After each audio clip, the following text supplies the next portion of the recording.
क्या आपको पता है हमारे देश का प्रधानमंत्री यदि ब्राह्मण हुआ तो हमारे देश का क्या हाल होगा? क्या आपने कभी इतिहास में सुना है कि हमारे देश का प्रधानमंत्री एक ब्राह्मण था और उसने हमारे देश का क्या हाल कर दिया था? यदि पूरी खबर सुनना चाहते हो तो इस वीडियो को पूरा देखो। हो सकता है लोग इसकी कटिंग करके आपके पास पहुंचाएं, मगर इसको पूरा ज़रूर देखिएगा। और ये बात मैं नहीं, ये खुद कौन कह रहा है इसे आप खुद देख सकते हैं और फिर फैसला कीजिए क्या ये सही है या गलत। क्योंकि आज भी हमारे देश में जब प्रधानमंत्री ब्राह्मण बने हैं तो उनकी बनाई हुई नीतियों को आज की सरकारें अपने ऊपर लागू करके चला रही हैं, जबकि उनकी शुरुआत पहले ही हो चुकी थी और पूरा जो आज आप विकास देख रहे हैं वो पहले से ही किसी की मेहनत का किया हुआ कार्य है।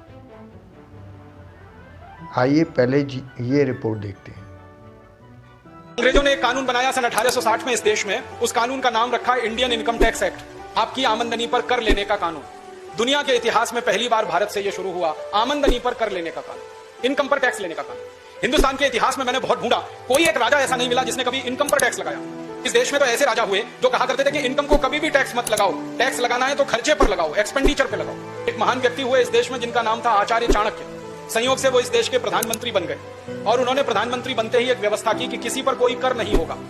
ये उनकी फिलॉसफी थी। उनका कहना था कि जिस राज्य की प्रजा पर कर ज्यादा होता है वो राज्य भिखारी होता है। वो कहते थे कर लगा के राजा के हाथ में ज्यादा पैसा देना बहुत बड़े खतरे को निमंत्रण देना है। राजा का दिमाग कब खराब हो जाए और कब आपके दिए गए कर को वो बर्बाद करना शुरू कर दे, आप क्या करेंगे?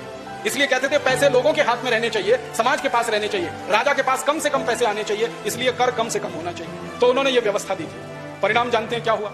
इतने साल चाणक्य इस देश के प्रधानमंत्री रहे, भारत दुनिया में सोने की चिड़िया जैसा देश था।